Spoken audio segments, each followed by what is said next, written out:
Bonjour Bruxelles, l'invité de 8h15. Bonjour Julien Niquez. Bonjour Fabrizio Filet. Administrateur général de WBE, donc Wallonie-Bruxelles Enseignement, ce qu'on appelait autrefois le réseau officiel de la communauté française. Ce sont les examens qui commencent en fin de semaine. Est-ce que tout est prêt dans votre réseau ? Oui, globalement tout est prêt. Donc les plus grands dans le supérieur et en secondaire ont la plupart du temps déjà commencé leurs examens et puis vont suivre les plus jeunes. Le CE1D, donc pour les élèves de deuxième secondaire, et le CESS pour ceux de sixième commence ce vendredi. Et puis ce sera le CEB pour les sixièmes primaires à partir de lundi prochain. Donc à partir de la semaine prochaine, toute la semaine prochaine pour oui. le CEB. C'est un stress l'organisation de ces examens et notamment les 3 épreuves certificatives dont on vient citer le nom. CE1D, je rappelle, c'est pour les deuxièmes secondaires. CEB, c'est la fin du primaire et CESS, c'est la fin du secondaire.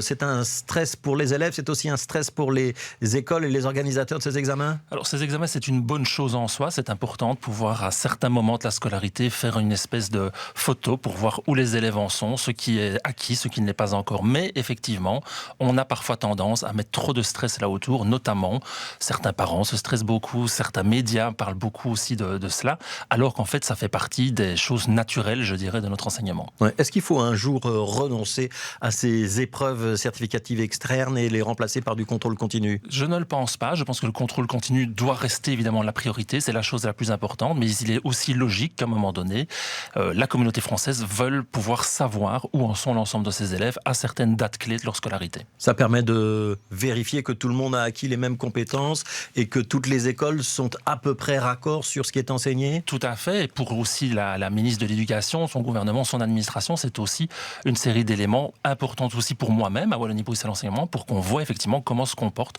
nos différents établissements. Il est quand même question de remplacer à terme le CE1D. Il va être remplacé dans le cadre du pacte d'excellence. Oui. On va vers un tronc commun. Ce sera un certificat de tronc commun. Ça veut dire qu'il n'y aura pas d'examen ? Oui, en fait, à partir du moment où le gouvernement et le Parlement ont décidé de repousser le tronc commun jusqu'à l'âge de 15 ans, donc jusqu'à la fin de la 3e secondaire, c'est logique d'avoir plutôt une évaluation à la fin de la 3e plutôt qu'à la fin de la 2e comme aujourd'hui. Oui, mais ça veut dire qu'il y aura un examen ou il n'y aura pas d'examen ? On ne sait pas encore. C'est pas encore totalement décidé, mais a priori, il pourrait y en avoir, bien sûr. Alors, organisation. Il y a 25 000 élèves, c'est ça, en région bruxelloise, dans votre réseau, à la fois le primaire et le secondaire.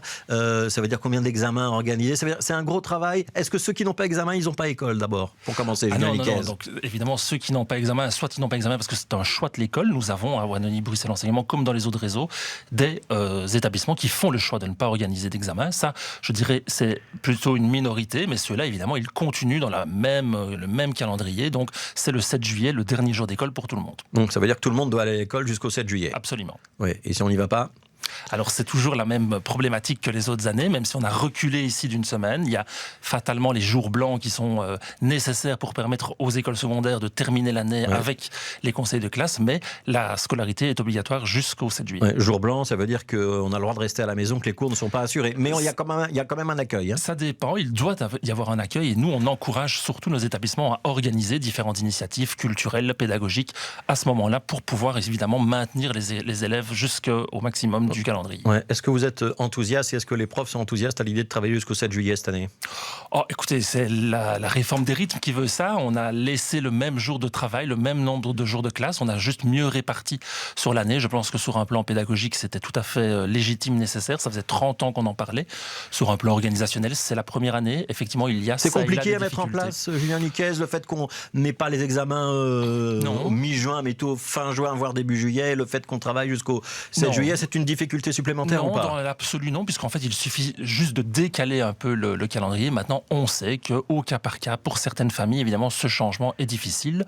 On sait aussi qu'on a toute une série de secteurs connexes qui ont été impactés, je pense aux camps scouts et patro notamment, mais on voit que finalement on a pu trouver un ensemble d'endroits nécessaires, donc les choses se mettent en place.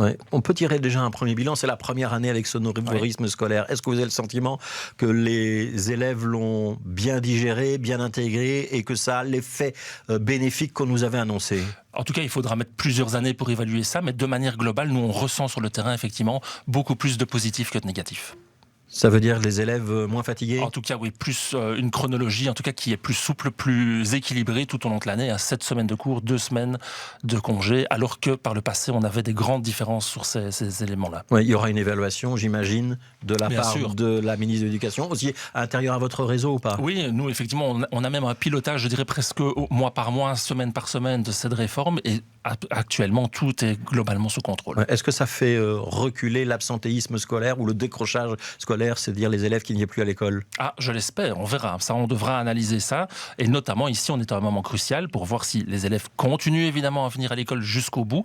Même chose aussi à la rentrée fin août prochain, où là aussi, vu qu'on avance la rentrée, cet élément-là est important. Ouais, donc il faut se rappeler que ce ne sera pas, sera pas le 1er en septembre, hein, ce sera un petit peu avant la rentrée scolaire, fin août. Il y a 2 semaines, les ouvriers du réseau Wallonie-Bruxelles Enseignement ont marqué une journée de grève. Ils craignent la suppression de postes. C'est la conséquence d'un rééquilibrage des subsides entre l'officiel et le réseau du libre. Une décision politique et judiciaire qui s'impose donc au gouvernement de la Fédération Wallonie-Bruxelles. Ils ont raison de s'inquiéter, ces ouvriers, ou pas? Nous héritons ici d'un dossier très vieux. C'est un accord qui a été pris il y a 22 ans, qui n'a pas été appliqué. Lui-même date du pacte scolaire. Donc c'est pour dire que ni vous ni moi n'étions autour de la table à ce moment-là. On va devoir l'appliquer. Effectivement, il va y avoir des réductions de budget. Moi, je comprends l'inquiétude de mon personnel ouvrier. Maintenant, la création de Wallonie-Bruxelles Enseignement, elle sert aussi à cela, à pouvoir mutualiser davantage, à pouvoir mieux prendre en compte les réalités de nos écoles. Et donc, on travaille semaine après semaine, année après année, avec les organisations syndicales, évidemment, pour trouver des solutions. Ça veut dire qu'il y aura des suppressions de postes ou pas, Julien Niquez? Non, a priori, à ce stade-ci, pas. Mais ce qu'il va être nécessaire de faire, c'est des mutualisations et plus de solidarité entre les budgets des écoles. J'essaye d'expliquer, d'être très concret pour ceux qui nous écoutent. Ça veut dire qu'un ouvrier, il va travailler à cheval sur 2 écoles. Ça veut dire que une personne qui travaille à la cantine ou qui prépare des repas va pas pouvoir être à cheval sur 2 écoles en même temps. Pas forcément. En tout cas, le premier objectif ici, c'est de pouvoir avoir des écoles qui financièrement sont toutes en état de capacité de fonctionnement. On a des écoles qui aujourd'hui sont mieux dotées que d'autres, donc on peut travailler à un certain rééquilibrage. Le personnel, a priori... C'est un petit peu déshabiller Pierre pour habiller Paul. Peut-être, mais en tout cas, c'est être équitable pour que toutes nos écoles fonctionnent de manière efficace. Dernière question.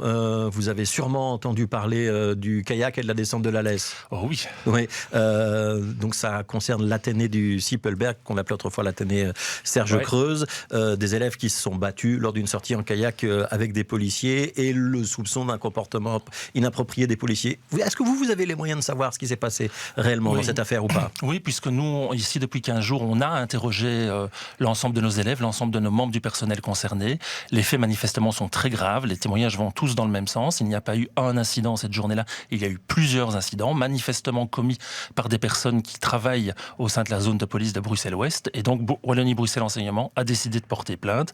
On va le faire ici dans les jours qui viennent. On a pris le temps de recueillir l'ensemble des témoignages. Nous allons également saisir UNIA, parce qu'il y a manifestement des faits, ou en tout cas des propos racistes qui ont été tenus, et également l'ensemble des autorités de contrôle judiciaire, notamment le comité épée. Donc vous allez déposer plainte. Tout à fait. La décision est prise. Tout à fait. Vous déposez plainte contre la zone de police, contre des individus, contre X? En tout cas, à minima contre X, et en tout cas, on vise évidemment ce qui s'est passé au niveau de la zone de police. Ouais, quand vous dites il y a eu plusieurs événements, plusieurs éléments et des propos qui seraient susceptibles d'entraîner une intervention de UNIA, donc ce qu'on appelait autrefois le Centre pour l'égalité des chances et contre le racisme, vous pouvez être plus précis ou pas? C'est quoi les témoignages de vos élèves? Non seulement on a des témoignages, mais on a surtout des déclarations médicales qui montrent que nos élèves ont eu certains des fractures, d'autres des coups, donc vraiment des choses assez graves. Ouais, il y a un suivi qui a été mis en place par l'école? Absolument, suivi par l'école, suivi par l'ensemble du pouvoir organisateur, tant psychologique qu'administratif. Oui, certains ont dit les policiers ont continué à faire pression, y compris après les événements, en organisant des patrouilles, en se présentant aux portes de l'Athénée ou dans les rues voisinant l'Athénée, ont suivi des élèves. Vous pouvez confirmer que ça a eu lieu ou pas? En tout cas, la zone de police dément. On a des témoignages d'élèves qui vont dans ce sens-là, et je prends bonne note effectivement que la zone de police dément. En tout cas, moi j'ai écrit à la zone de police de manière à ce que les personnes concernées soient éloignées de nos élèves, et je pense qu'on peut compter sur leur diligence par rapport à ça. Ouais. Elle vous a répondu, la zone de police, non, ou pas encore? Pas encore. Vous attendez sa réponse? Pas forcément, c'était surtout une demande de mise en action. Merci Julien Niquez, merci d'avoir été notre invité ce matin, donc administrateur général de Wallonie-Bruxelles Enseignement. Après la